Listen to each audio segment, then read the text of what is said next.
What's going on? Brian Hart here from Revitalized Man, and the audio you are about to listen to was a workshop, a discussion on vitality. It was the Vitality Panel workshop, and I was blessed to co-create that, co-facilitate that with my man Adam Lewis. This was at ManCamp 2025 just a few weeks ago. ManCamp, just a few things to say about ManCamp. ManCamp was absolutely unbelievable. The connections, the brotherhood, the fun, the play, the deep, deep work that we were doing. The support, the energy, the music, the food, absolutely everything was just amazing. From when I got there on Thursday afternoon, until Sunday afternoon when I left, it was just this portal of transformation and remembrance and sharpening ourselves and letting loose and leaving just so much more, feeling myself, feeling connected, feeling inspired, feeling, just like blessed beyond belief. And so this workshop was a little small snippet of the goodness that was offered throughout the entire experience. ManCamp.ca is where you can find details for this. If you're in Ontario or you want to come travel to Ontario to attend, I would highly, highly recommend it. As the name suggests, it is for men only, and it is an initiatory experience, and one that is so worth your time and energy and money and ability to get there. So I want to record our talk so we could share it out afterwards. The audio isn't going to be great. It's just based on my cell phone audio, but the speakers and the microphone that we had were pretty good. So it's definitely listenable, but it's not professional podcast quality audio. So just know that going in. This was a live talk at an event, basically on a farm in the woods kind of thing. But it's good enough. It's definitely good enough. And I'll just leave it at that. If you have any questions, you can find the link to ManCamp down below. You can find links to my social media, my different offerings, as well as Adam on Instagram. And if you're in Toronto, check out the new space called Pluto, which he is an integral part of. And I'll leave it at that. Okay, let's get into it. This is the Vitality Panel, ManCamp 2025. I hope that it serves you, hope that it inspires you. And if you're not already, go ahead and like and subscribe to this video, to my channel, so you can continue to get vitality supporting and fueling updates and content into the future. Let's go. It took me to every possible Western medical practitioner, hospitals, surgeons, specialists, all the above, and nothing could fix these ear infections I was getting. They were chronic. I was crying all the time, and eventually a surgeon said, sorry, Kimmy, or her name Judy at the time, we're gonna have to put tubes in your son's ears. And she was like, absolutely not. And what ended up happening was she was put onto a natural medicine practitioner that ended up treating me with homeopathic medicines with Bach flower remedies. And it was a Bach flower remedy that was the only thing that actually ended up curing these ear infections. And that opened up a whole portal into living a world of alternative health, or what I think is just not alternative, but the default health that we should be living with.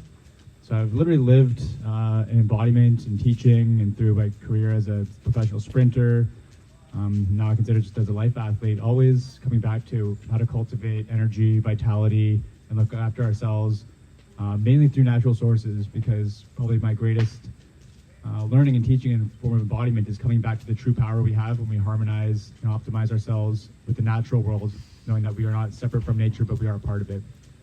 And of course, there's a lot of cool things, like peptides and vibrational therapies and cool tools and toys and tricks that you can use to help optimize your health. But a lot of it's about coming back to who we naturally are as truly regenerative creatures that I believe have incredible powers that we're still here discovering. So I'll hand it off to Brian. He'll give a little intro, and then we'll roll right into things. Okay.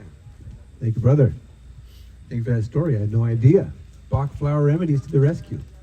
Jeez. Yeah, it's insane that we live in a world where supposed experts can't fix something and then leave it to the age-old flower remedies to bring them through. Wow. My name is Brian Hardy, and I'll do a similar, very short backstory. What brought me into health. I am a men's health coach and holistic nutritionist and lifestyle coach by training, and have worked with a number of men who are here. And it's been a wonderful reunion. And what got me into health was when I was 18 years old, my appendix ruptured after being really angry and inflamed for 4 days, which I didn't know what the hell was going on. And then it became so intense, I went to the ER. They misdiagnosed that completely, gave me a bunch of painkillers and sent me home to sleep. And I went to another hospital, and then they saw what was going on and cut me open and saved my life and said, "You're a mess." That was the technical term. "You're a mess. We have to do surgery right now, and hopefully you don't wake up with a colostomy bag on your side." Because they didn't know if my appendix had just ruptured or my colon had been perforated or what was going on. Luckily, it was just the appendix. And they saved my life. They sewed me up. They cleaned me up, antibiotics for months. And they really did, give me a second chance. But what they couldn't do was teach me how to be well. And so I spent the next about 3-4 years recovering from side effects of the antibiotics and the scar tissue that had developed afterwards, which left me very depleted, very run down, no energy, no drive, brain fogged at like 19 years old, falling asleep in class at university, just struggling to feel like myself. And having this experience of going from young, healthy 18 to feeling like I was in my 50s in a very short period of time. Apologies to any 50-year-olds here. the stereotypical 50-year-old, not like the vital ManCamp 50-year-old.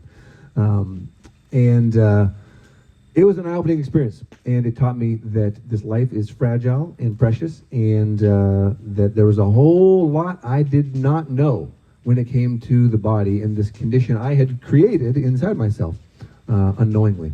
And so that drove me to then become certified as a nutritionist and just continue to experiment and learn and research and integrate what does it take to actually thrive, and particularly as a man in the modern world, which brings me to today. So you think a lot about health, and what I guess both Brian and I shared is, we started, I think what many of us do, I'm like, our health takes a tumble. Like, shit, something happens where this becomes not something we can put off, but that we want to actually feel normal. And we get our heads above water and then realize, we're coming out of the cave, but there's so much more to it. And I want to share a bit why, health and vitality is so important to myself. It's so important to Brian. And probably what we've both realized is it is the priority. It is paramount. It is the most important thing that we have as men. I think as humans in general. Because I look at vitality, what does that mean, right? To feel vital, to feel like we're actually connecting to that life force energy that runs within us. And it's really the foundational thing, because anything that we want to accomplish in life, as men, so much of our purpose, our meaning, our acceptance is conditional. And that's one of the masculine burdens. Conditional on how we serve humanity, our tribe, our community, our families. And we can only serve to the same degree that we have the energy reserves to do so. I'll say that again, we can only serve to the same capacity that we have the energy reserves to do so. And sadly, most of us have become too familiar and too conditioned to operating at what's good enough. So when I say what's good enough is, we can get up, maybe we have a coffee, power through the morning, eat some lunch, maybe have a breakfast, I don't know, depending on your routine, get through the day, maybe you got to take something to power down. And that's, it's getting us where we need to do. And to me, in my experience, and I'm sure what Brian's can share about with some of his clients he's worked with in his own journey, is there's a whole degree of life when we get into that zone of vitality. I can tell you, ManCamp would not be what it is if I didn't focus and prioritize on my vitality, because it's a lot of work to do this, live a lot of life. But when we have the wealth of resources and the life force coursing through us, it all comes naturally. And life force, I believe it is an energy. It is a column of energy that we are all destined, we are born to tap into. And within that force of energy, there is intelligence and guidance and inspiration that makes the feelings of needing caffeine or stimulants or glucose and carbs and all these other energy sources even mandatory. You can look up breatharians. They literally don't eat. They just live off breath. And that's like the pure prana, the pure chi energy life force that we tap into. So that's why it's so important to me to start. It's like anything we want to do in life does start with the energy we have. And I'll leave it off to Brian to maybe share a bit why vitality is important to him. And then I'd love to hear some, he's coached and trained with like hundreds of clients and seen transformation. So maybe you could share some stories on what you've seen, what comes up, where the blocks are, and why guys also need to really just dive in on this. Yeah, thank you. So, similarly, if I don't have the energy or the brain function, the cognition, and the brain is a very energy-hungry organ, and if I don't have that, it's going to be very hard to learn something, study something, build a business, go to work, whatever it is, it all requires energy. And so not having that, having had such a contrasting experience of not having that in a really, really visceral way, it taught me that, okay, I don't want to be there ever again. I don't want to be feeling like my body is betraying me, which of course it wasn't. It was just doing its best to adapt to a really shitty, toxic situation that had been building for almost 2 decades, and to where it finally hit the breaking point and could no longer deal with the things I had been consuming, because I was not, grown up and raised on organic food and no processed food or any of that stuff. I was addicted to pizza and ice cream for most of my youth. And it caught up with me. I was also constipated for most of my youth and didn't realize it's not supposed to be hard and painful to take a shit. So all these things, right, they seem very simple, but taking a good shit every day can change your life and will change your life if you haven't been. To share a couple of examples, one that comes to mind is my man Vincent, who I worked with a little while ago. And he was actually diagnosed with Crohn's disease. So it was a very inflammatory condition. He had ended up in the hospital with blood coming out, the rear end where you don't want it, and had been just kind of patching things together, right? Just like enough to get by. He was working incredibly long days for a firm, and that was his focus. And he was able to do it with a combination of fasting and caffeine and just powering himself through. But he knew, okay, there's something I'm missing here, and I don't want to keep just like treading water. And that was his routine, was some kind of drink in the evening to wind down, take the edge off. But then otherwise it's like 14-hour days of just work and water and coffee and a little bit of food, and pushing himself through, which was clearly not sustainable. And he knew that. And within, I would say, 6 weeks, really looking at the gut, right? Of course, if he's having the symptoms we have to look at the gut, but really, pretty much anything that's going on, we can trace back to the digestion in some capacity. If the digestion goes off, everything else is going to go off. In Ayurveda, the digestive fire, the agni, is that metabolic force that's constantly burning and breaking down and metabolizing and allowing your food to become energy, allowing your food to become medicine, and to give you the ability to sustain function. And when that goes off, or that fire gets dimmed down or extinguished, everything starts to break down. So put him on a gut reset protocol. And I'll say within about 6 weeks, he was just like stable was the word, like stable and solid. He didn't need caffeine. If he wanted to have some, he could. He didn't need it. He could still work his long days. He could still show up. He could still do everything he needed to do. But he was consistently fueling himself with a really good anti-inflammatory nutrition. And of course, some personalized supplementation to support that, support his deep sleep, get his Oura Ring scores, showing that he's actually getting quality deep sleep, because up until that time he wasn't. But the thing for me that came out of that, and it's cool because he literally just texted me the other day saying he's in Africa now, living with his now wife, and when we had first started working together, he was so intent on like being a family man, right? And he's, I think, younger than me. He's like in his early 30s. He's like, I want to be a family man. I want to have kids. I want to have a family. This is like, I'm doing this. And his confidence and energy just grew and grew through, as he felt better and better, as you would imagine. The better you feel, and the better you show up and want to express yourself and connect with people. And so now he's now married, and he's living the dream in Africa of all places. But it was the social and professional trickle down effects that really stood out, and that really drove it back home in terms of, okay, we don't do health just for ourselves.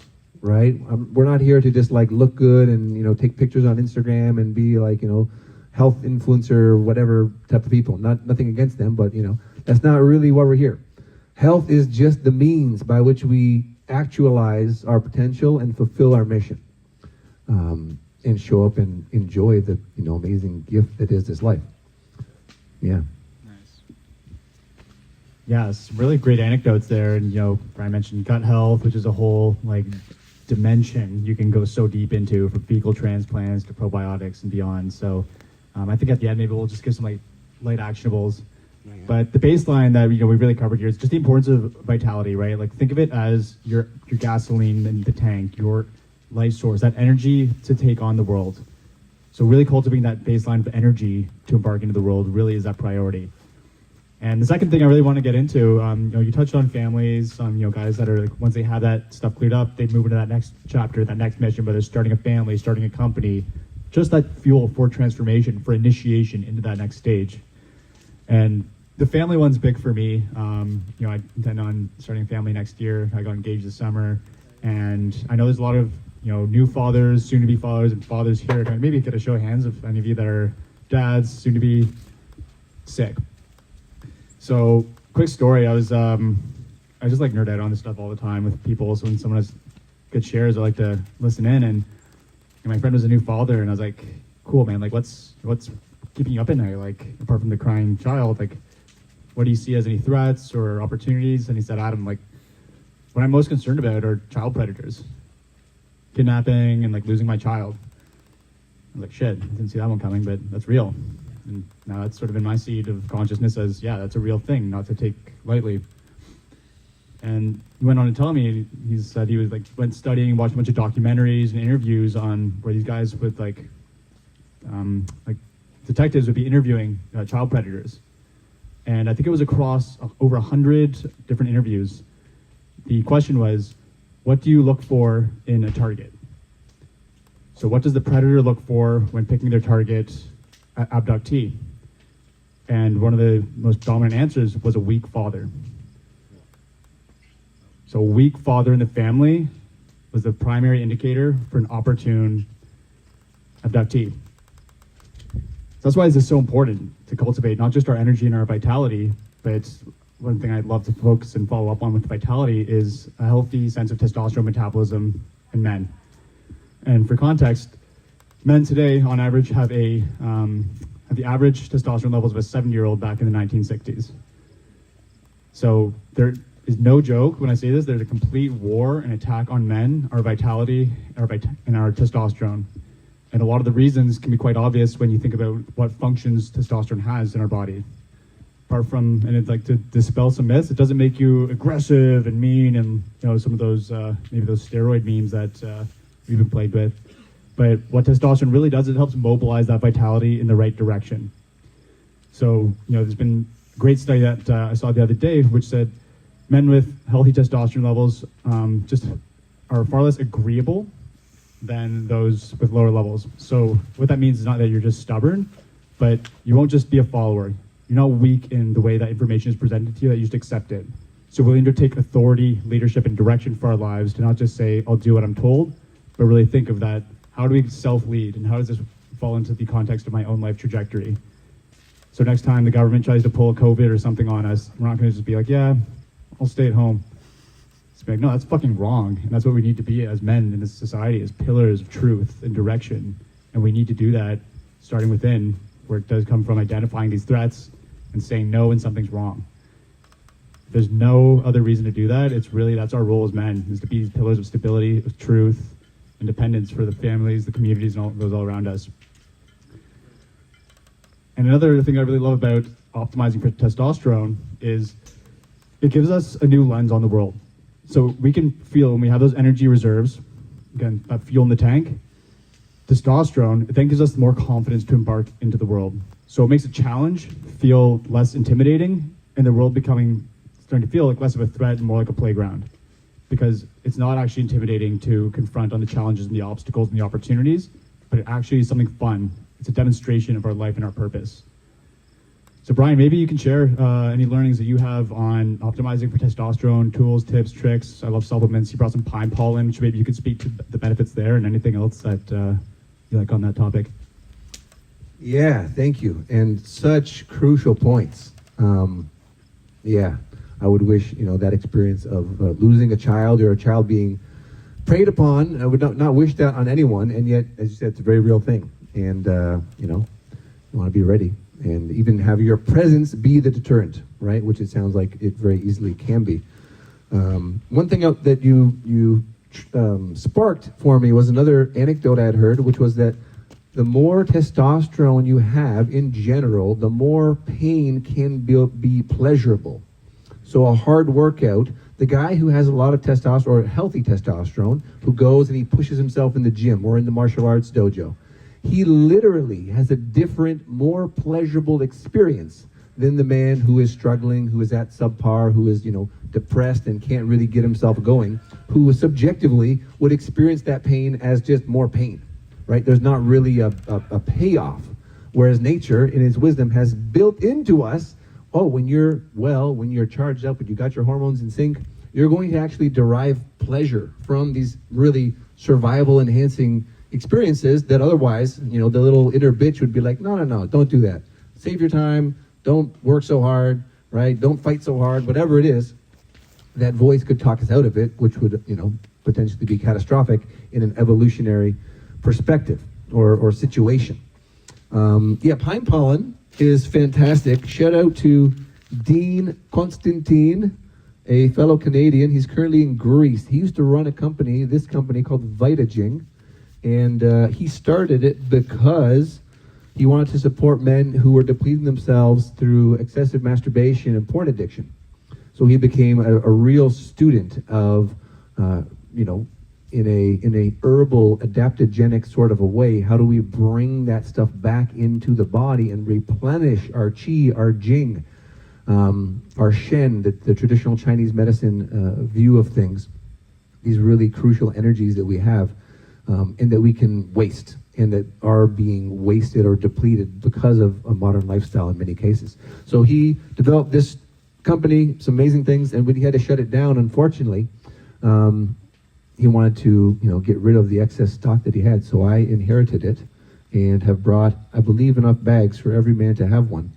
So definitely take a bag before you go.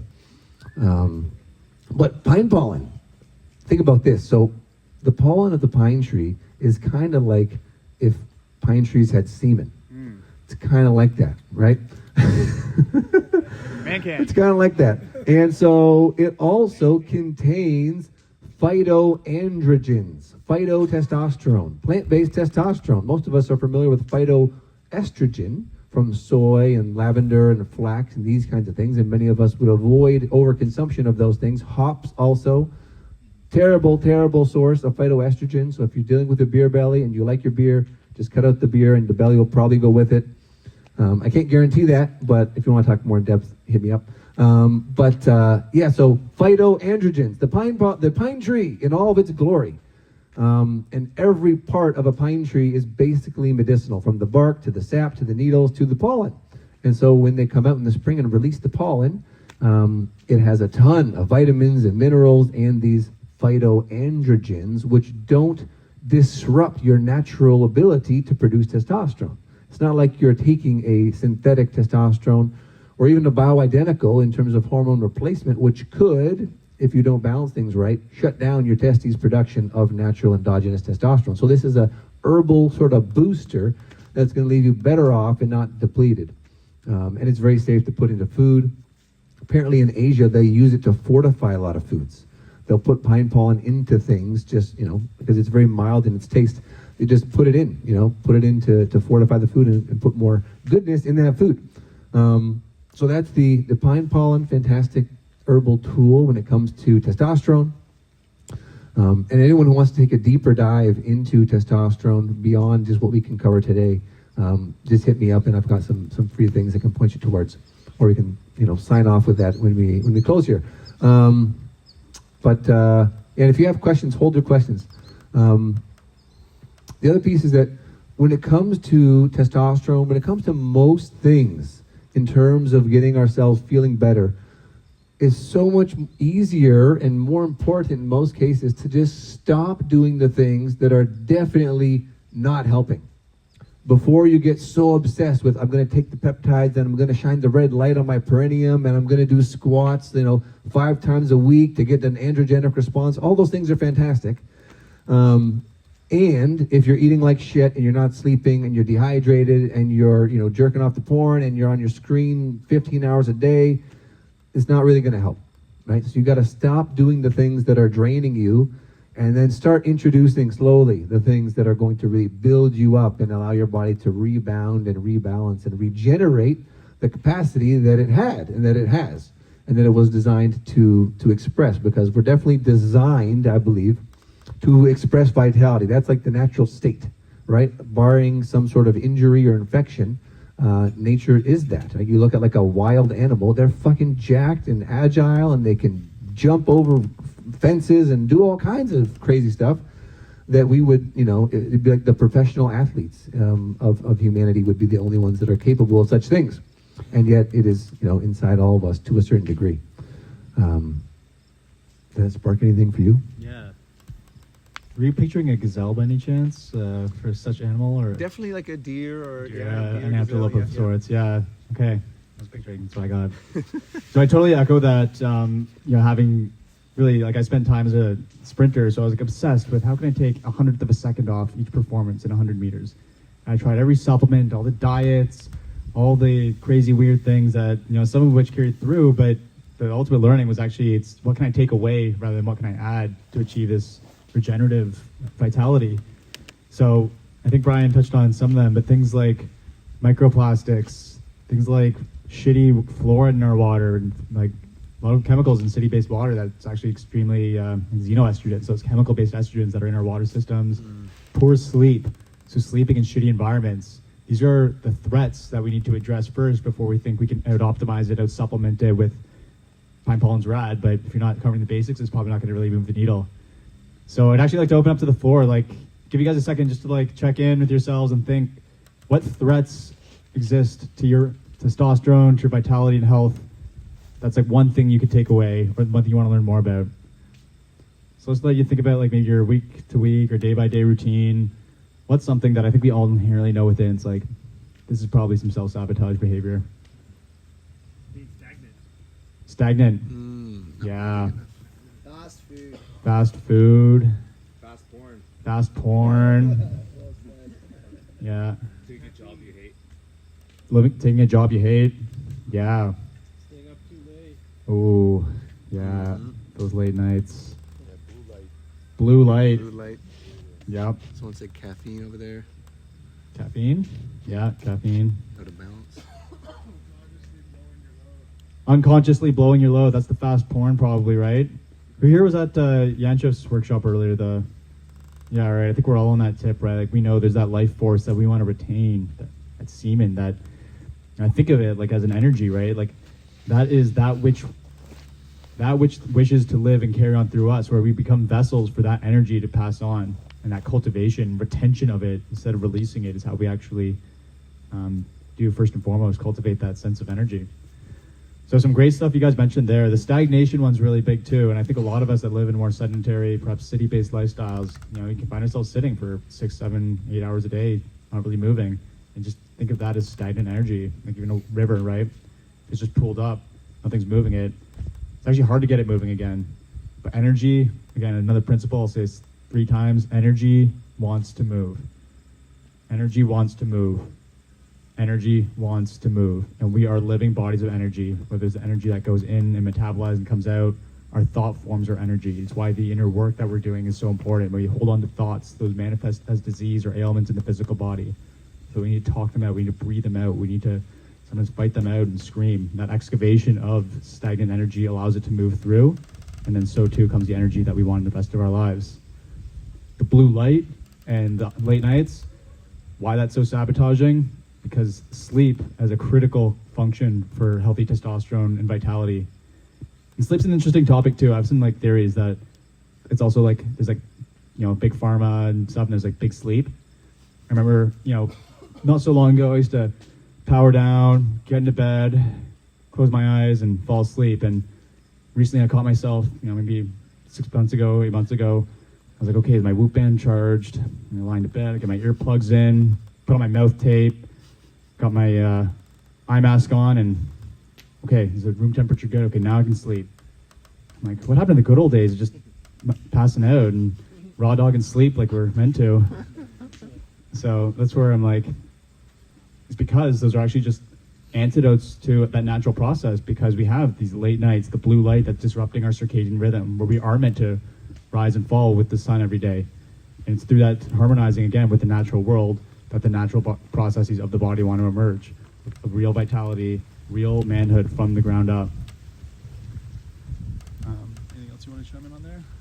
Yeah, just a couple things. And so, you hear about sleep. It's like, oh, gotta get your 8 hours. Gotta get those 8 hours. 8 hours from 2 a.m. to 10 a.m. are not the same as 8 hours from 10 p.m. to 6 a.m. Dramatically different. And if you look at a Chinese medicine organ clock, or the organ wheel, you can see online pretty easily, you'll see different parts of the body, different glands have their most active times. And that ties into the release of growth hormone and testosterone and these really regenerative anabolic hormones that take place only typically from that like 11 p.m. to 1 a.m. Time frame. And so if you're awake at that time, you are getting a fraction of what you could otherwise be getting. The other thing, which wasn't mentioned, but I think is worth just noting, is especially because our culture tends to glorify like crushing yourself when it comes to training, right? Like leave nothing in the tank, push the extra rep, go extra hard, push through the burn. It has a time and place, and unless you are a professional athlete, you don't need to, deplete yourself and beat yourself down in the gym so much that you're, not able to recover, essentially. And many times when guys get on to, okay, I want to be healthier, they think I'm going to watch what I eat, and I'm going to start jogging. And they become like these endurance, runners. And it's a great way to tank your testosterone, eat through your muscle tissue, and, potentially set yourself in the wrong direction if you're not careful. And so chronic exercise, especially chronic cardio, is very anti-anabolic, right? It's not to say don't ever do it, right? If you like to jog, if you like to cycle, if you like to hike, do those things. But balance them out with lifting and make sure that your body can actually accommodate the kind of volume you're trying to push, and you're not just like continuing to stimulate yourself to go further and further, like I gotta run a marathon, and you're just gonna run the marathon. And I mean, I do see there's mental and even spiritual benefits to pushing yourself through those intense endurance events. And if you're already not feeling the best, it's unlikely to leave you feeling like supercharged up. Like every workout should leave you feeling a little bit better than when you began, right? Unless you're really, going for a personal best, you're trying to hit a new target, and you're really going to push, then that makes sense. But don't make that your everyday. Unless you're just, the Energizer bunny, and you never run out of energy, and you can just go and go and go and go. Some men are like that. But for most of us, dealing with, work stress, business stress, relationship stress, and then everything else, exercise is stress, right? As is fasting. It's about prolonged fasting, although really beneficial in some cases, can also be counterproductive, depending on what your body actually needs. Yeah, stress is actually a whole Pandora's box we could open too. Like, how many guys are you here just like day to day or week over week feel like you're carrying some stress? Like, yeah, it's pretty much everybody, right? And chronic stress, like where does it come from? For me, it's like a lot. I'm not doing enough. There's stuff I need to get done. There's more things. It's like there's almost like a stress pandemic. And I don't think, again, it's not the default way we should be living. When we think about the health consequences of stress, where it's actually harder to get that restful sleep, we don't adapt to these beneficial stressors, even mental health, emotional health, all of it actually really, really suffers badly from chronic stress. So I'm not sure if you've done any stress-based work with your clients, but maybe you want to share some tips on how you've approached it? Yeah, and the analogy that we learned in nutrition school, which is really helpful, is that we all have a stress bucket. So you imagine a bucket, right? And at like the 3/4 full line is where, if you get to that level, you're going to start to have symptoms. All of us have a different capacity in our bucket, right? One guy can pull 2 all-nighters in a row and feel great. Another guy loses 2 hours of sleep and he's wrecked for the day, right? We're all very different that way. But all stress goes into the same bucket. So that argument with your spouse, that business challenge, job uncertainty, the chemicals you're breathing in your air as you drive around the city, or you cycle to work, the water that you're bathing in or drinking that's got chemicals in it, like all that stuff, even deficiencies. So if you're deficient in a nutrient, that goes into the same bucket. So this stress bucket, you could imagine, can be filled pretty quickly if you're not careful. And it's only when it hits that peak that you'll start to have symptoms. It's not that thing, say it was, a mental, emotional, really stressful, traumatic thing that sort of triggered a bunch of symptoms for you. It's not that thing on its own put you from healthy to having symptoms. It's that there's all these other things to like set the stage, and then that was the final straw that pushed things over the edge to where the body could no longer cope and hold that stress and adapt to it without something breaking. In terms of measuring stress, resting heart rate can be a pretty cool tool. And just checking in, okay, when you wake up, if you take your pulse or you have a wearable of some kind, I have an ultra-human ring. I think it's worth it for the information that it gives you. Boop straps, Oura rings, these things are great, but don't let the data stress you even more into like, I'm not doing good enough, because that's a real thing. But so checking in with your resting heart rate is a good thing, because if you're waking up and your resting heart rate is elevated for no obvious reason, then it's likely that your body was unable to adapt to, say, yesterday's workout, right? If you push yourself really hard, the next day you're going to see that show up in some of these metrics. Heart rate variability is the other piece that gets more play, which is basically just a measure of your nervous system's ability to recover or respond or adapt. And so you want a high HRV, meaning the space between heartbeats is not meant to be uniform, right? We're not robots, we're not machines. There's a slight variation that takes place, milliseconds worth. But the more that varies, the more essentially your body's giving the signal that, okay, I'm chill enough to be having a little bit of difference in how we're, pumping the heart and how things are cycling in that way. And the biggest thing in terms of starting to even become aware, because you might ask somebody, and I asked people this before, what's your stress level on like 0 to 10? How stressed would you rank yourself? And they put themselves at like a 3. And then I talk to them, and it's very clear they are not a 3, right? It's like, I'll put you at like an 8.5 on my scale. But it's because they're so used to it, right? And this is one of the amazing gifts and potentially, curses of our human experience, is that we get used to things very quickly, right? So if you're walking around with a 10-pound backpack on and you never take it off, after like a week or so, you probably don't even think about it. You just have this 10-pound backpack. It just becomes part of you. And similarly, the stress, the chemical stress, the emotional stress, the mental stress that we're carrying, it comes in maybe at a moment and we think, okay, I'm going to tuck that away. Not usually a consciously thought, I'm going to tuck this away, but we tuck it away because we don't have the space or the support to deal with it, and it lingers, and that weight is there with us continually going forward. And so the body is amazing at adapting and pushing through and surviving these things. And if we're not careful, we'll completely forget. We'll lose all touch with what it actually felt like to be well and well rested and energized naturally and, feeling strong and pain-free in your body, whatever that is for you. You'll completely lose touch of that and forget that that's actually like the baseline, right? And it's the normalization of dysfunction and degeneration that's so common that makes that tricky. Because you look around, it's like aging, it's a part of aging. It's normal for aging. And it's like, I don't think so. I think it's just dysfunction and degeneration that's common based on how we're living. And so, the medical industrial complex, whatever, has commercialized that so they can sell you a pill or treatment and say, oh, don't worry, it's just normal, right? So if you're concerned, oh, doc, I don't have morning erections anymore, or doc, I can't gain muscle in the gym. And your doctor might not really think that's a problem, which is in itself a big problem. You should probably find a new doctor. So yeah, it's as you said, the stress bucket, the stress rabbit hole can go very, very deep. But just to be aware that every kind of stress goes into the same bucket, and that your capacity to deal with things will vary.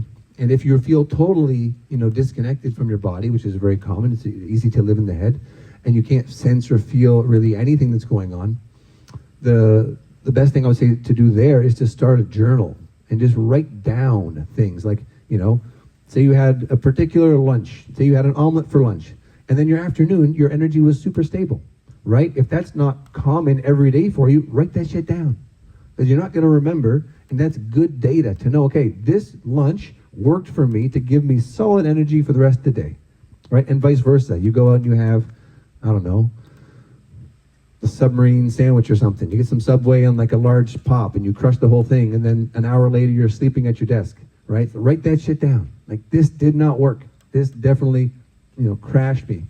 And you do that for long enough, and you will develop a very keen sense of what works versus doesn't when it comes to your own body, your own system, your own capacity to tolerate various stressors. Nice. Yeah, one of the visuals that was coming through my mind as you were talking about the bucket was actually, like, if you think of life like you're hiking a mountain and you got your backpack on, and each stressor is like throwing a stone in. And we do acclimatize and adapt, but eventually it gets so heavy we just break down. And that can be mentally, emotionally, physically. They actually say that pain is the first thing to show up, the last thing to show up and the first thing to leave. So injuries that we don't really see coming, we actually can, if we do take those moments like Brian was just talking about, to check in, see like, what stress am I carrying that I've just normalized? Gabor Mate has a really cool quote. He wrote the book, The Myth of Normal, and he's got a bunch of great literature, but he says it's no measure of health to be normal in a society that is sick. And a lot of what Brian was just alluding to is, that default, that normalization of just not being at our optimal state. So again, that's like good enough. Like, maybe we're getting by at 75, 80%, but we're not here to do that. The men here at ManCamp are not here to be 75% men. We're here to be 100 and above. Continue to find out what we can really be made of. So that stress management part is really good. The journaling, the putting things down. I think that's a lot of what we're here to do this weekend is, be out of our defaults. Maybe find, even if it's just one thing to put down. Maybe for the rest of the day, we have a dance tonight, a great opportunity to just think, what's that one thing, maybe two things that we want to be able to put down, even if just for a moment. It's like, again, on that hike, just put that backpack down, feel what it's like to not have that weight. Just get out of our heads, let ourselves replenish, and come back into how we can actually show up with more strength and rest to carry that backpack. Doesn't have to all get done at once. That's another thing. A lot of us feel like, I need to solve all my problems. One thing I've learned, it's like, you solve one problem, it's not like there's always going to be more. So we just have to learn to enjoy it, celebrate ourselves for the work we're doing that way. So I think I really like where we're going with the, these are some like practical things about what we can minimize, how we can take care of ourselves. I think the pine pollen's awesome. On the stress management side, I still do love supplements. One of the biggest ones that's helped me with stress management, and that inversely, so stress is associated with cortisol, the stress hormone, inversely correlated to testosterone. So when we're stressed, it's also killing our T. Again, why I think society tries to make men so stressed out, like we're not doing enough, and that we're not enough, because that just jacks up our cortisol, jacks down our T, we become weak, manipulable, and disempowered men. So ashwagandha is actually one of my favorite herbs to take. You don't do it consistently. If you're like in a stressful chunk, you can take it, re-regulate yourself. That's what adaptogens do, is they renormalize us. And I want to give a quick plug to Activation Products at the back there, who two of my ongoing staples in my pantry is their Bliss product, which is the highest quality ashwagandha I've come to take, and it's in a tincture form. Normally it actually tastes like shit, so it's nice to have an easily digestible one there. And the other one is Shilajit, which, again, that Jing energy, that life force that Brian was referring to. Shilajit is like the fuel for the fuel. So to give you that vitality, the building blocks to create that life force, Shilajit is like my daily, I would bathe in it if I could. And again, it's one that tastes kind of gnarly and is sticky and gooey and just impractical a lot of the time. So they make an amazing one that is also in tincture form. So you can just take it, keep going, and feel amazing. So highly recommend checking out their products. Alex, are you going to be sampling that at all? Yeah, so maybe check that out as two of my favorite supplements and activation products through and through, the highest quality and purity. I wouldn't have invited them here to be vending if I didn't think so. Yeah, do you want to open up to questions maybe, or you want to? The other thing, from a food perspective, and Mr. Jolt has us covered in that respect, is oysters, right? Oysters. When it comes to testosterone, you can, broadly speaking, think vitamin D, magnesium, and zinc. Now, there's other minerals and nutrients that support that. Selenium, boron, also boron, good for boners. That's a good one, easy to remember. But oysters are like arguably the best, or one of the absolute best forms of bioavailable zinc in delicious food form. Yeah, if you can get those into your routine once a week, even once, whenever you can, really. They are just such a easy to absorb, basically no calories. There's a bit of protein, bit of fat, but just like fuel for the brain and the balls and the body. So yeah, definitely. You guys are doing that tonight, yes? Anytime. Anytime. You guys want it, let me know. Oysters on demand. You heard it here. Oysters on demand. Joysters. Joysters. Okay. Thank you for bringing those, brother. Yes, thank you. Yeah. Questions? Sure. What about, would clams be similar, or is it oysters or mussels? You know what I mean? I believe most seafood is going to be high in a lot of those trace minerals. I don't know if I looked that up one time. I know mussels are not bad, right? Certainly better than like chicken if you're trying to compare, protein sources for those minerals. From what I understand, oysters are like the king, but certainly anything from the sea is going to have iodine, selenium, a lot of those really, really crucial nutrients. Yeah, great question. What's your vibe on Tomcat Ali? I love it. It's great. Great for pre-workout. Great for pre-loving. Great for just feeling at your best. Similar to the ashwagandha, right? Cycle it. You don't want to take it every day forever. But if you have a good source, a good potency, that stuff is you can feel it. You can definitely feel it. Kyle. Yeah. So you talk about pine pollen being good. Is that all pollen being good for us?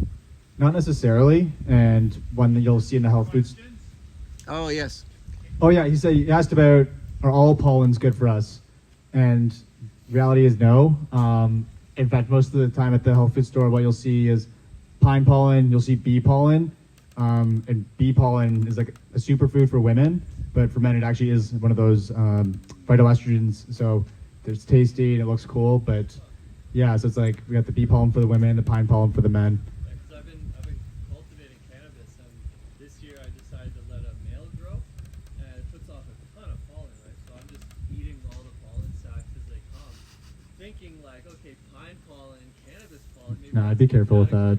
In fact, cannabis consumption does lower testosterone as well and impacts REM sleep. So, I can totally see the merit for it for decreasing stress if that's something that does help with. But statistically, it's just shown to also negatively impact men's T levels. And So that's like the cannabinoids, the THC, but I wonder about the pollen side of things. yeah, I can't comment. I haven't researched on that, but it's Category. worth inquiring ChatGPT or something. Hey, Adam. Behind Go it? for it. All right. So, with the amount of supplements and information out there, sometimes it's hard not to get overwhelmed. And how can one take a step back and figure out what's best for them where they're at? Is there any staple tests or supplements, or is there anything you'd recommend on how one can do so? Yeah, so his question was, there's a lot of overwhelm with how many supplements and diets and tricks, and it's like we kind of live in this marketing machine where we're always fed where we're inadequate and then sold the solutions, and this is like across natural health products and the whole spectrum of it. So how to reduce that overwhelm, and my suggestion is usually working with a coach. I've done a lot of that in the past. I've kind of got myself to a level where I can, I know what works for me and what doesn't, but because there's so much differing opinions, differing approaches, Western, Eastern, all of the above, all the new stuff. Just working with someone that you trust and that can guide you, because every guru is going to have something to say. And one of the quotes, it's a Japanese saying where it's, if you're a hammer, everything you look at is a nail. So the dietitian is going to approach everything from just looking at things from what you're putting in your body that you shouldn't, and then a TCM practitioner might look at things totally differently. So just finding someone, like I think of the holistic approach, and I'm just going to plug Brian because he's got a pretty diverse background in how he approaches things. But that way you can just have one source of truth and trust, and they're not going to throw the kitchen sink at you. Because if we try and self-diagnose everything, it becomes exhaustive and expensive too. That might be an actual handy tool to use AI for, because they'll get to know you personally on every level of what you're doing, so that they can help implement some ideas. Yeah, there's a lot of opportunity for AI to do that as well. I do find accountability-wise, working with someone though, I think we all struggle with accountability for taking care of our health, and that is why we do these things in person, why we build community, is actually just for that shared accountability, for we all want to take care of ourselves, and we're all doing it together. Our collective inertia is actually a lot more conducive for good momentum than the drop-off that a lot of us, I'm sure, experience. Kyle? Just wondering, specifically pine pollen. There's a lot of different pines out there. So, exactly which pine? I believe it's the eastern white pine that we're actually so privileged to have indigenous here. We don't have too many on this land, but there are some. The pine needles are also extremely high in suramin, and also known as shikimic acid, which is great for like detoxing the spike proteins, immune system, vitamin C even. So it's a badass plant. Over there. Yeah, creatine feels like there's a connection to vitality. Yeah, creatine's awesome. For you to comment on it, talk about it. Yeah, actually, I did a whole write-up in my newsletter on creatine, and it is like there are natural sources, so it is found in red meat, but to get there's like a sustainable creatine baseline, and then to me, it's actually one called synthetic supplement that I take pretty much every day, and I have been for over 10 years now. 3 to 5 grams a day, every day. You can like so creatine for reference. So the way that our body's energy system works, it's the Krebs cycle. So the adenosine triphosphate production, we take creatine and it replenishes the phosphocreatine, the phosphorus molecule that gets used for energy. So again, it's just coming back into not the caloric energy or the the stimulant energy, but actually that mitochondrial energy that we have within. So hugely valuable. In fact, they did a cool study where it's if you are massively sleep deprived, like 3 hours of sleep, if you take 4 times your body weight, so like I would it's like 4 times your body weight in grams. So I would take like what's normally a 5 gram dose, I would take something like 25 grams, and that actually fully offsets the effects of a poor night's sleep. And I'm not suggesting like sleep poorly, but it's like if you've got something going on, you had a late night. Apart from that, also for cellular hydration, muscular hydration, so when you drink water, it retains, that helps your muscles recover. And for that ATP, one of the main reasons I take it is for neural energy. So as Brian said earlier, our brains use up so much energy. Probably it is more than any other part of our body, in which a lot of us work in our heads a lot. Replenishing the energy in our brain helps us have that longevity, that potency of our thinking in our decision making day by day. And finally, with creatine, there are varying sources of purity. And so my suggestion, I guess a takeaway would be like definitely buy it. It's like, if there's one recommendation, it'd be like probably the Shilajit and the creatine. And then with the creatine, look for a micronized option, which means that it's made smaller, more micronized, it absorbs better. And there is a branded one from Germany called Creapure, which gets white labeled into a lot of the brands like Allmax, and the brand, they all just get from the same source with that Creapure, and that's the purest one you can get. And purity is really important, especially seeing a lot of Amazon brands get stuff from like China that might be heavy metals, or just like even they say they're actually like diluting it. So to me, spending on health is like always a priority. So it's if it's like $10 more for the purity, it's going to be worth it. And creatine is very inexpensive as a daily use thing. And if you mix it in a somewhat warm, salty beverage, whether that's bone broth or just your morning water with some lemon and some salt and whatever other good things you want to put in there, you'll get even more absorption. But caffeine, you don't want to take it at the same time as caffeine, because caffeine will inhibit the absorption. So you want to have your creatine and your minerals and all that stuff first, and then wait a good, ideally a couple hours if you're going to have some caffeine, so that it can get in and absorb and do its thing. Yeah, fantastic stuff. Right. What about with electrolytes? Should you put creatine in electrolytes? Absolutely, yeah. So the question was, can you put creatine in electrolytes? Absolutely. That's going to be a really nice combination, and you're not going to have any kind of competition for absorption there. So I've only known Shilajit as a sexual enhancement supplement. Can it be taken regularly if one's not sexually active? Absolutely. Oh, yeah. So he asked, he's come to know Shilajit as a sexual enhancing function or product, and that's a great thing because that's sexual energy. Like that is what I was referring to as that life force energy, that prana, that chi, that ought not to be actually channeled exclusively into sexual activity, but it's when we can harness that energy that I can spill it into any of our creative expressions, into our day-to-day everything. So it's incredibly potent for that sexual enhancement, but don't look at that as just a means of, getting an erection and, releasing, but actually how we can harness that energy, which I think there's a lot of enthusiasm from what we learned at Yancho's workshop on how we can take that energy and use it for the creative force that carries us through our day-to-day. And that's usually a good indication too of our sexual vigor, the quality of our erections is probably the foremost barometer for our sense of vitality and health. Because by default, as creatures, we should want to procreate in some capacity or have those sexual desires. Again, the erections in the morning, really good if you don't want to have a wearable on, but you want to be like, how's my vitality doing? Morning woods, usually a good predictor there.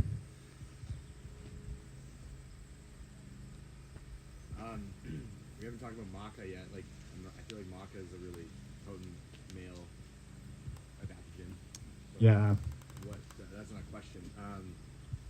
Good recommendation though. Maca root is another really cool. You can get gelatinized ones, which are usually more bioavailable for absorption, but it does have a libido enhancing function as well, and adaptogenic again for rebalancing the cortisol and testosterone. I guess do you have any other adaptogens that you like for men, for male health, that you would recommend?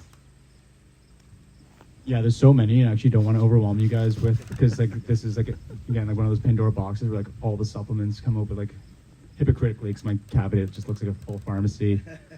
Great ones that I love too are chaga. So chaga mushroom is a really potent adaptogen. Rawa had brought some out last night for tea. I think we'll try and maybe do that again. It's also really immunomodulating, so strong for your immune system, detoxification, and I like drinking that as a tea, as a coffee substitute. But truly, I found, again, I've tried so many. Ashwagandha, for the intentions of actually normalizing, is where I always point people first. Do anything else on that? Yeah, well, and apparently, I've not seen this in practice, but apparently there's a rare genetic kind of makeup you can have where ashwagandha could be not supportive. My experience has been like you, and I use the KSM 66 if I'm on a powdered version. Yeah, so they got the same stuff. So that's the best patented form. Apparently, some people respond very, very poorly to it. So if you do happen to take ashwagandha and you feel terrible, then it's probably not for you. But another go-to of mine is rhodiola rosea, or golden root. That, at least for my system, it always works great, and just turns the brain on and gives me extra endurance, whether that's for work or for working out or whatever. Really, really fantastic. Herb. Yeah. Totally. Mm-hmm. Mm-hmm. I think it's important to emphasize fitness and health and that to coincide with your supplements. Yeah, 100%. He's going to emphasize fitness, movement as a critical part of health, because I've seen a lot of people trying to out-supplement bad lifestyle, which it just doesn't work. It just doesn't work. And as we get more into just healthy movement, so mobility is really important. Stretching, yoga. I'm a bit of a hypocrite because I haven't been doing much of those lately. But lifting weights, and especially for men, again, predictable testosterone increases come from lifting heavy weights with large muscle groups. So if you can do heavy back squats at least once a week, or deadlifts, or just something that's recruiting large muscles, what that does is signals to the body oh fuck, we're moving weight. You know what's gonna be helpful for that? More testosterone. So highly encourage, not just like light functional movements, but getting under the bar, moving some heavy physical weight to call that in. And also with that, again, to this, evolutionary design, chopping wood, fantastic for your hormones and for clearing your mind if you're really stressed out or got to just like let off some steam. But absolutely fantastic. So if you are in a place where you're able to, or that you need to, chop wood, or you want to come up here for a weekend, maybe do a testosterone boosting work weekend, and break out the chainsaws and the axes and the pine pollen and snort lines of maca, and you just have a great time. But yeah, chopping wood, doing any of that stuff, physical labor that improves, life and leads to survival in the evolutionary sense, is all going to be really supportive. Yeah, statistically, it's a 147% increase in testosterone from like 2-hour bout of chopping wood. Yeah, I don't know. It's fascinating with the reasons why, but what I would clue into, it's when we feel like we're doing something meaningful and purposeful towards ourselves and our tribe, that calls forth, like it activates the necessary ingredients within to do that. And that wasn't a plug for we need wood chopped here, but we need wood chopped too. but we need wood chopped here. I have another question. So I haven't done much research into peptides, but I feel it's this new wave, and there seems to be a lot around it as well. Could you just give us like a high level on the benefits, what we should be looking for, and where we could potentially start with that? Sure. So Pratham asked about peptides. They're new, they're novel. You're probably hearing a lot about them. I'm not going to speak to it as a professional, but as someone that has experimented with them. So what peptides are, it just means it's a string of amino acids that can usually be a precursor to something our body can then use to produce anything from triggering the production of growth hormone, testosterone, also a direct substitute to things like the gut healing properties of body protective compound 157, known as BPC 157. They call it the Wolverine serum because what this stuff does is it's naturally produced in our gut. So people take it and it really heals the gut, but it's also the critical ingredient for most of our soft tissues. So think our tendons, our ligaments. And I first got familiarized with it. One was just a weightlifting injury in my wrist, and you do take these in needle form. And I'll also preface that they're kind of still gray market. So they're usually only sold as for research purposes. So you have to be a guinea pig. My greatest experience with it was during COVID. I ruptured my pectoral tendon. So I was water skiing. I was doing activities outside like I shouldn't have been. And I injured myself and crowded up a whole hospital. But I did have to get my bicep tendon reattached, my pectoral tendon reattached to my bicep. So knocked me out at the hospital, cut me open, pulled the tendon in, screwed it back onto my humerus, and they gave me a recovery protocol that took 9 months. And it said challenge accepted, and I accomplished in 3 months what they told me would take 9 through the uses of, I attribute a lot of it to supplementation of BPC 157 because it does facilitate that soft tissue repair exponentially. We can chat after. I can point you to some people that do research and sell peptides for a living. But again, that's one of the things that my suggestion is usually try and fix and just like stabilize our natural processes before trying to insert something that's a foreign substitute. Thank you. Yeah. Someone else behind you have something? Well, I can speak to that just real quick. So on the peptide note, similar great experience. I tore my meniscus in this knee, also at a men's retreat some years ago. Jesse Buck was there and a few other people maybe from here. But it definitely improved the recovery and the healing of that.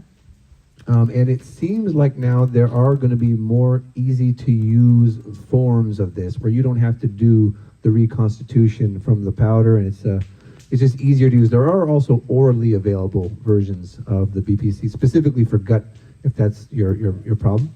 But yeah, it's so important to not neglect the foundation, right? Peptides are like the icing on the cake.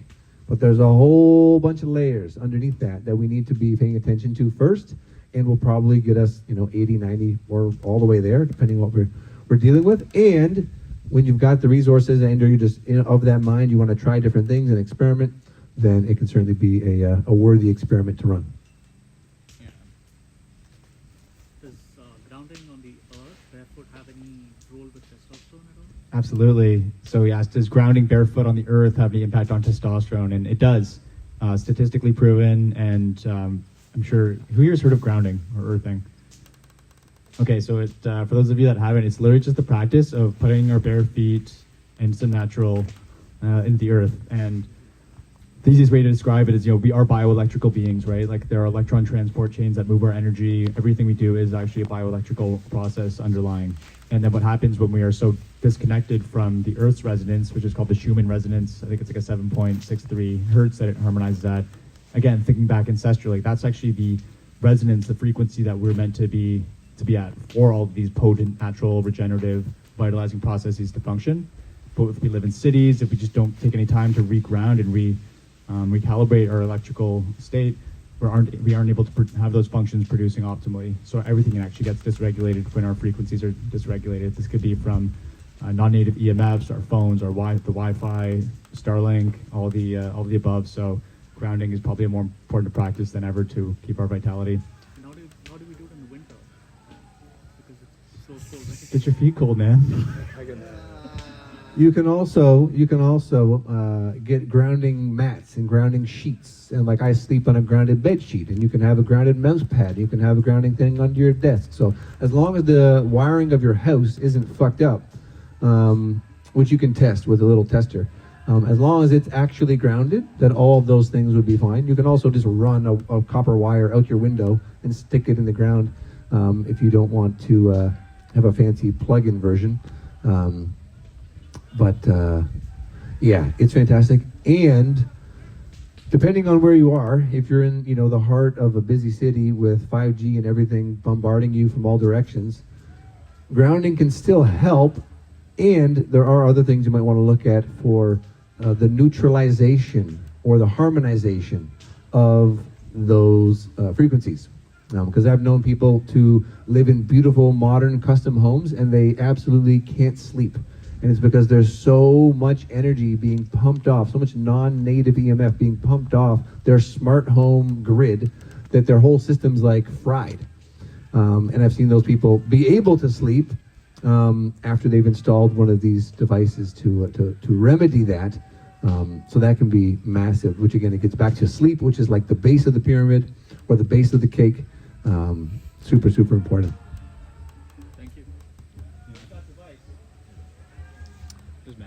Yeah, there's many. That specifically was a Blue Shield, the Blue Shield Cube. Yeah, there's a few good ones. I think also there are the so those are things you plug in, so that are actively emanating a field. And there's also things you can wear, and I believe someone's here with like orgonite. Those I think are better than nothing, certainly, to have if you got a Wi-Fi router, if you put I forget what they're called. Timer. Yeah, or turning off your Wi-Fi is like also one of the quickest, easiest things. Yeah, like I had someone come and measure the EMS in my apartment once, and we took the measurement where my head was on my bed on the pillow, and we measured baseline. It was like kind of off the Richter scale. Unplugging the Wi-Fi, didn't bring it down entirely, but significantly enough to justify it's like always worth putting a timer on your Wi-Fi, switching it off at night, as like just again one of the simple things you could do before spending like these things are like Blue Shields are about like $2,000. They're pretty pricey. Yeah. And phone on airplane mode. Please don't have your phone radiating your balls, walking around like an idiot with your fucking microwave next to your family jewels. Not to make anyone feel bad about doing that, but don't do it. We should all feel bad about it. Don't do it. Okay. And don't sleep with your phone on anywhere near your head. It's crazy. Saw a question back there. Can you speak on like the different adapters that'll do different stuff? And I remember seeing that some things are better taken before exercise, some better are after. Some are, some activities are better mixed or not mixed with adaptogens or things that'll help with health or testosterone. Can you speak to that a little bit? Yeah, I can speak generally on it. I'm not. I can't speak to which specific ones. Are best taken before or after based on their different unique properties. But generally, it's actually best to take adaptogens away from the exercise experience. And the reason is when we're exercising, whether it's running, lifting weights, we are, as Brian was saying, it's like a micro stressor, right? A micro trauma. And the exercise response is that it's adapting to that trauma to be better equipped to experience it again. So when we get under the bar, we lift some heavy weights, our muscles are sore the next day due to the micro tears that happen. Our body is signaling to oh shit, we got to repair, we got to be ready for the next time this goon gets under the bar. and that's the actual muscle building process. And so that adaptation, that natural adaptation response our body's doing is blunted when you introduce adaptogens. Same with ice baths, actually. So when we're trying to blunt the post-exercise inflammatory response, it's telling our body, oh, I don't need to adapt to that. We got a supplement doing that for me. So you'll be working and not seeing any progress. So that's why, usually a 3-hour buffer is the recommendation between taking these things or doing the ice baths themselves and any form of exercise. Can you speak to the specifics, maybe? Yeah, a little bit. I mean, so there's different categories, like reishi mushroom is also adaptogenic, but it's very calming, right? And so doing a little bit more research will tend to point you, and I would imagine, AI is pretty good at this point. If give me the top 5 calming adaptogens, right? Give me the top 5 energizing adaptogens. Okay, help me work these into my day based on, okay, my workout's here, my work sprint is here, whatever it is. And that'll point you pretty well in the right direction, assuming there's no real glitches with the AI, which is also where, having a professional's eyes just to like edit and modify where needed, what it might be spitting out can be really valuable. But in general, those are going to be the 2 main categories, right? Things that are going to support you and allow you to be, higher energy, or those that are going to support you and allow you to wind down a bit better, right? So I wouldn't take a bunch of like ginseng before bed, but I'd take a bunch of reishi or ashwagandha before bed and probably have a really great recovery. Same thing, if you take a ton of reishi in the morning, really, really powerful stuff, you might not be super, sharp or super amped for your workout in the afternoon. But I think the most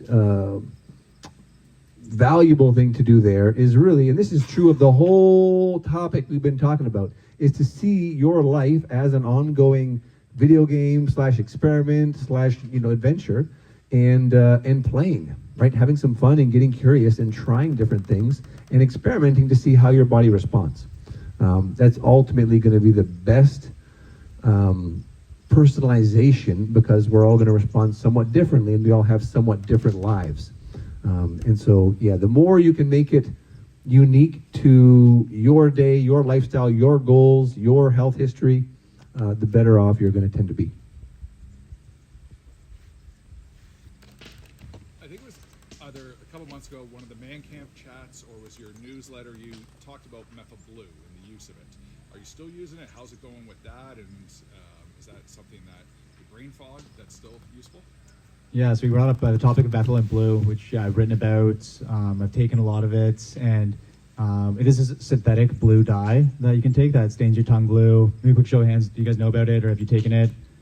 Okay, so pretty, it's made its way into the collective pretty well. So again, it's one of these things that the purposes I take it, and the reason essentially is what that blue stain is doing is it's, if you think of like those energy channels I was talking about earlier, right? Like our body is moving through energy, and the electron transport chains can, whether it's some inflammation or just toxins, they start shutting off. You can think of those as like kinks in a garden hose, and then by using the methyl and blue, that the stain actually helps reconnect and restore the electron transport chains, which does lead to more mitochondrial energy, that foundational energy that we're pursuing. And then to me, the brain fog kind of alleviates as a function of that, and why, again, I was harkening back to just like having the baseline energy is always the priority, because then things like brain fog I see as symptomatic, not necessarily the root of what we're trying to get after. And just to further comment on that, it's something you definitely take intermittently. I don't advise for taking anything, maybe except for creatine, all the time, but it's like undo the kinks with it, maybe do like a month cycle, peter off, and then revisit.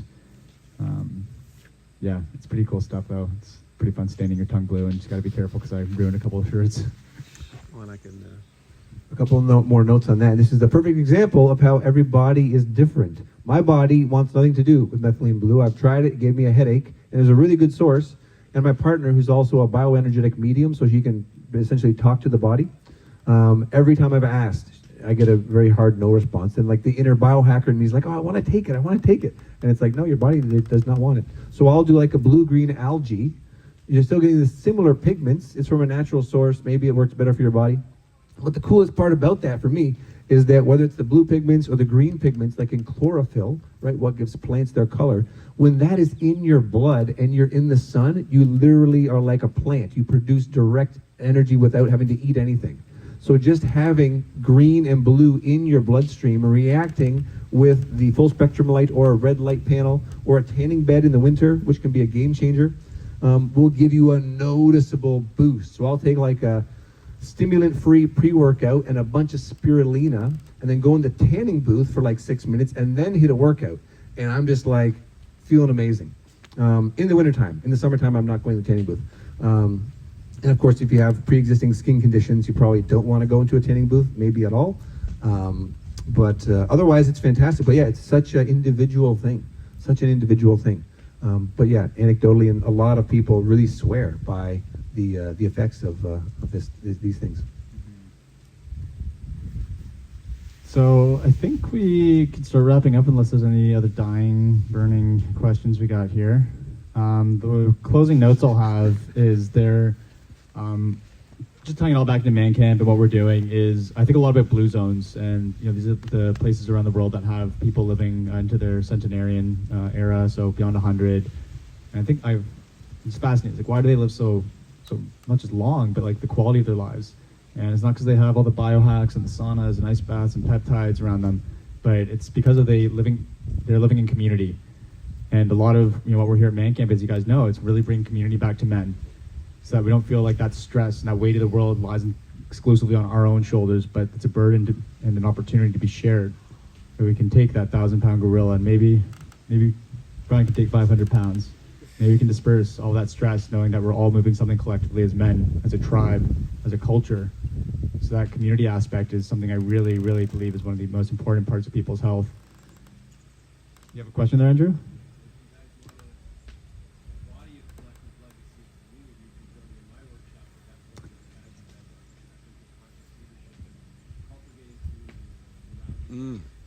Absolutely, and I gotta give a huge shout out to Andrew, as I wouldn't be sitting here doing this if it wasn't for the way that he's way showed me and really caught me at a point in my life at my ultimate low, and I got to be and witness to and experience the way that Andrew cultivates community and builds a legacy, and this is me doing that. So I couldn't do it without Andrew, all that he's taught me and continues to on my journey. So if you do want to stay here for that workshop, I highly encourage that.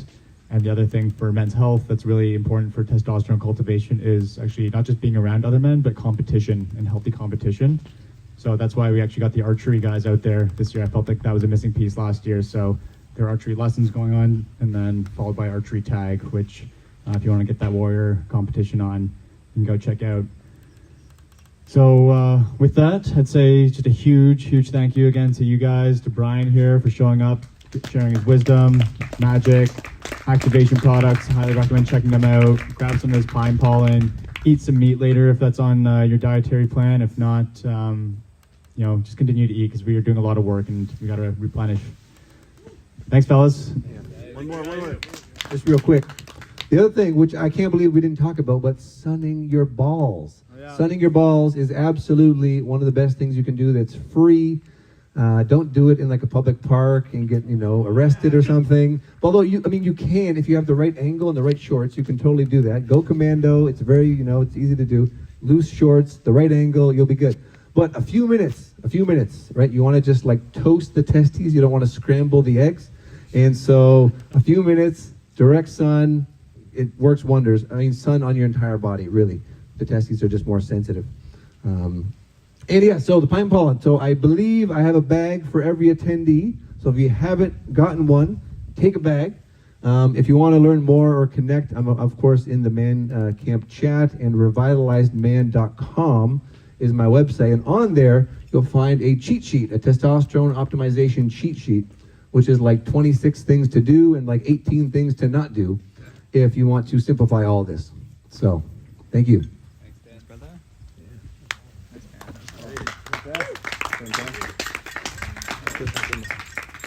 Also, as a gift to the man who donated these, I would love anyone who has a bag and wants to be in a picture, if we can all make a big picture here, and I'm going to send that to him because it will absolutely brighten his day. He's been very, very isolated and dealing with depression for probably his whole life. And so if we can send him a picture of all the men with their pine pollen, that would be epic. After we do this picture, can I have a quick conversation with you guys about my brain injury? So I have lived with a brain injury, and it's shut off my pituitary gland, so I stopped. And if someone can, whoever has a